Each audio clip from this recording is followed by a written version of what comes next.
right. Shalom. Shalom. First off, I want to start off by saying all praises to Yahweh, Ba'ashem, Yahushai. I want to say double honors to the elders and apostles for ruling well.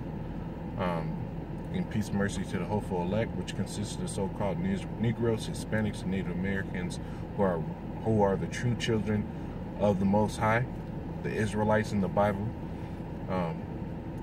This is another one, show our works in the Lord. But we're going to get into, this sword that's being prepared right now, because all these nations are vamping up their arsenals, and that's scriptural. That's scriptural. All these nations are vamping up their arsenals. The Lord's making this destruction come. And with that destruction coming, that's the fulfillment of prophecy, man. And the scriptures say the spirit of Yahushai is the spirit of prophecy. Yahushai is the true and biblical name in the Paleo-Hebrew of who the world ignorantly calls Jesus Christ. But with that being said, man, you mind getting me Ezekiel? Yeah, Ezekiel 21:9. This is Ezekiel 21:9. Son of man, prophesy and say, thus saith the Most High, say a sword is sharpened. That's right. A sword is sharpened, man.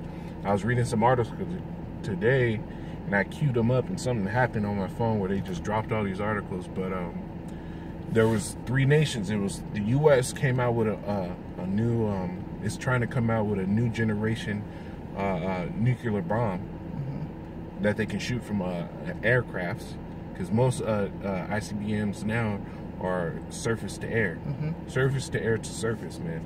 But the U.S. is trying to destabilize the equal playing field that all these nations has, because now all these nations have those nuclear capabilities, and everybody's on the same level. So the article was saying that with the U.S. making these advancements in their artillery, they're destabilizing the equal playing field. So somebody's going to have to make a move to make it even again. It's going to come in the form of destroying the one who's trying to fuck up the equilibrium, man. Keep going on that. A sword is sharpened and also furbished. That's right, man. It's also furbished, man. The sword is being sharpened. It's also being furbished. It's and what that means, man, is they're perfecting the craft of these destructive weapons, man. They're sharpening. The Lord's putting on these other nations' spirit to get their arsenals ready, vamped up, and ready to destroy. And that's the spirit of the Lord, man, because the spirit of the Lord is going to be in those missiles, man. North Korea, the U.S. warned North Korea if they try to shoot another nuke, that they advise them against it because it's going to promote retaliation. We're waiting for that, man. We're waiting for that patiently, man. What's the name? What is it? Not Iran, but Crimea, I believe, just bought up a whole bunch of S-400 missile systems from Russia. So all these nations are getting their arsenals ready. Russia just tested this new tank airplane, man. It's supposed to have heavy artillery on this plane, man. That's the sword being sharpened. Is there more on that? Yeah. This is verse 10. It is sharpened to make a sore slaughter. It is furbished that it may glitter. Should we then make mirth? So should we make mirth, man? This stuff is being sharpened, so it's going to be brand spanking new, twinkling, shining. It's going to be flossing at the utmost, man, for the Spirit of the Lord to go into the missiles and destroy this place off the face of the earth and bring in the new kingdom, man. I got a precept. This is Deuteronomy 32 and I believe it's 41. Yep. Deuteronomy 32 and 41. If I whet my glittering sword and my hand take hold on judgment, I will render vengeance to mine enemies, and I will reward them that hate me. I will make my arrows drunk with blood, and my sword shall devour flesh, and that with blood of the slain and of the captives from the beginning of revenges upon the enemy, man. So that's what this is, man. That's the Lord getting his glittering sword ready, man.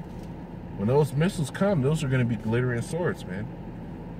And it's a parable, man. It's a dark saying, man, because not everything in the scriptures is as it seems. Sometimes you gotta use your spiritual mind to decipher these things, man. You gotta have some discernment. Con.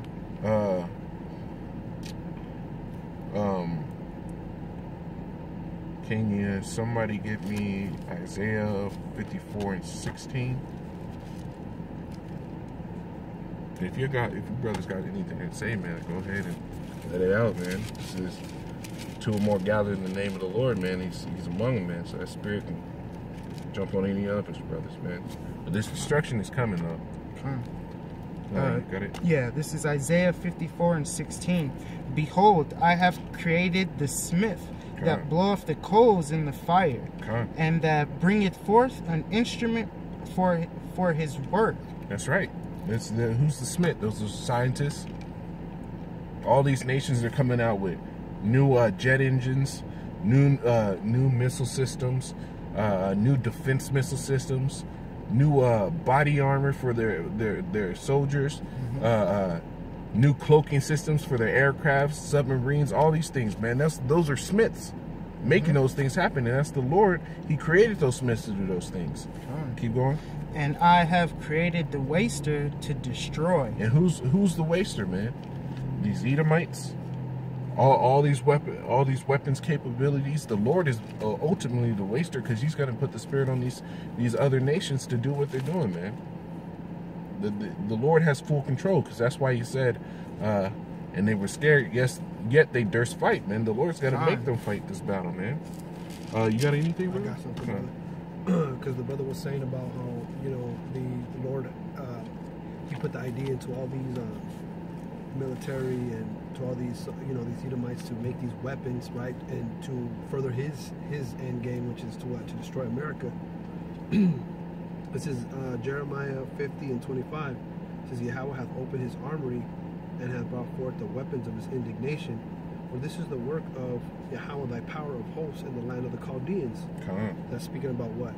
The wise men of Edom, man. You know, saying these Edomites. It's like the brother was saying, like, you know, the scriptures are parabolic. So these weapons of His indignation are the various EMPs, these intercontinental ballistic missiles, all these weapons that are coming out, the advanced technology that Russia has.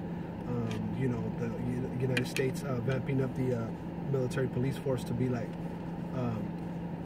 Starship Troopers, you know what I mean? Like, you know, they're all decked out in body armor, and these are all things that the Lord, He's opened up His treasure to let this, you know, to really let this war go on, man. It's prophesied in the scriptures, man. World War III. Man. This is Amos 3:6. It says, "Shall a trumpet be blown in the city, and the people not be afraid? Shall there be evil in a city, and the Lord had not done it?" So the trumpet's being blown right now, man. Brothers are telling people what's going to happen soon, man. Because the Lord set us up to be prophets unto the nations, man. So we're telling these other nations their judgment. We're telling our nation their judgment. We're telling these other nations and our own nation what's coming to pass real soon. So that trumpet's being blown, and shall not the people be afraid? Man, there's going to be evil done in this city, and the Lord's going to be the one doing it. These things are happening, man. Over there in Japan, now they're fucking preparing their people for a nuclear strike from Korea. So that Trump is being blown over there. Do you think the people over there are not taking it serious now? But here it is. We're in the you know, the Babylon, the virgin daughter. We're in the virgin city, the unwalled city, like the scriptures say. And people aren't taking heed here because they think it can't come. But that pride is about to be brought down because these nations are actually going to shoot here. There's going to be stuff that's going to happen here in such a high frequency where you niggas and these other people and these other nations are going to realize, yo, this is the Lord doing this, and the men of the Lord were out here telling you it's going to happen, man. I got this Isaiah 34 and 5. Go ahead, bro. This is Isaiah 34 and 5. For my sword shall bathe in heaven. Behold, it shall come down upon Idumea. Let me get this real quick. Let me hold on that. So this brother just said that. Listen to this. It says, This is Isaiah 55:11. It says, "So shall my word be that goeth forth out of my mouth. It shall not return unto me void, but it shall accomplish that which I please, and it shall prosper in the thing whereto I sent it." So go ahead and read that again, brother. This is Isaiah 34:5. For my sword shall bathe in heaven. Behold, it shall come down upon Idumea. That's right. So it's going to come down upon Idumea. We just read the Lord's word isn't going to go out void. It's not going to go out void. So he said his sword's going to come upon Idumea. And Obadiah, the 18th verse, it says there's going to be no more root for Esau, Edom. There's not going to be any remaining in the house of Esau. The word is gone out. It's not going to return void. That's going to be what it is. And all these other fucking camps teaching that Esau can make it, there's salvation for them, that not all Esau is going to be wiped off the face of the earth. You're bullshitting, and the Lord already said it. Con, I got it right here. Go ahead, brother. This is Obadiah 1:18. And the house of Jacob shall be a fire, and the house of Joseph a flame, and the house of Esau for stubble. That's right, man. And they shall kindle in them and devour them, and there shall not be any remaining of the house of Esau. That's right. For the Lord hath spoken it. That's right. The Lord said it. The Lord said it. And nobody's trumping the Lord's word, man. Con. Nobody's trumping the Lord's word, man. Pharaoh tried to do that. Look what happened to him and his armies. Nebuchadnezzar tried to do that. Look what happened to him and his armies. Every kingdom has tried to go against the Lord, and look what happened to those kingdoms, man. Esau is the last kingdom that has not truly been touched yet. And they're going to be touched so crucially that there's going to be no returning for them, man. They're not going to be able to return and build up the desolate places anymore. And it's all because that sword is being sharpened, and it's being sharpened by the Lord's decree. I got one, brother. Go ahead, brother. This is because you said America's not going to be touched, right? Because they're prideful, man. These Edomites, man, that rule the world. But mainly here in America, they have the children of Israel in captivity. This is Isaiah 47. It says, "Come down and sit in the dust, O virgin daughter of Babylon. Sit on the ground. There is no throne, O daughter of the Chaldeans. For thou shalt no more be called tender and delicate." See, because this place has never really been hit by any real warfare on the mainland of the United States. So the scriptures say, "Sit in the dust, O virgin daughter of Babylon." So we know it's speaking about, because Babylon still exists right now. But this place is going to be desolated, which is a parabolic talk for Babylon, meaning confusion, which is what? It's America, because it's full of confusion. Thou shalt not be called tender and delicate, man. Because what's going to happen is, as the scriptures prophesy, as as it says, man, in the future judgment by Yahweh Shem Yoshai is for this place to be destroyed by nuclear fire. That's right, man. The scriptures also say in Revelations, men, spiritually Sodom and Egypt, man. Spiritually Sodom and Egypt. It says, take balm for her pain. If so, she may be healed, but she wasn't healed. This place is gonna go down, man. Can you get me what you got left? Nothing. You got anything else, brother? No. I'm gonna get that Isaiah. You want to go into it, brother? It's Isaiah 66:15. It says, "For behold, Yahweh will come with fire and with his chariots like a whirlwind, to render his anger with fury and his rebuke with flames of fire. For by fire and by his sword will Yahweh plead with all flesh, and the slain of Yahweh shall be many." So that's what this thing is coming down to, man. These swords are being sharpened. The Lord said if he wet his glittering sword in heaven, it shall be if he wet his glittering sword in heaven and take hold on judgment, he would render his vengeance to his enemies, man. And who's his enemies? 2/3 of so-called Negroes, Hispanics, and Native Americans are his enemies, definitely, because they go against the men of the Lord that he set up. They misuse all his prophets. They didn't take rebuke. They didn't change their ways. These Edomites are the Lord's enemies because they come against his anointed. Like the scriptures say, touch none of my anointed, cause them no hurt, roughly paraphrasing. So they're enemies of the Lord in that sense. They crucified the Lord by putting up a cracker image of who the world ignorant calls Jesus Christ. His true image would be a so-called black man, and it's going to be shown that through the Spirit when he cracks open the skies, and it's going to be manifested on a physical level for everybody to see. These other nations are the Lord's enemies, because the scriptures say they have taken crafty counsel against like hidden ones. They're all confederate against him, man. The Lord's going to come down on all his enemies, and he's only going to save his elect. The men have been preaching his word in truth and sincerity. The men have been preordained, predestinated, as the scriptures say in the New Testament, to get this thing and run with it. That's the Spirit. That's what this thing is about, man.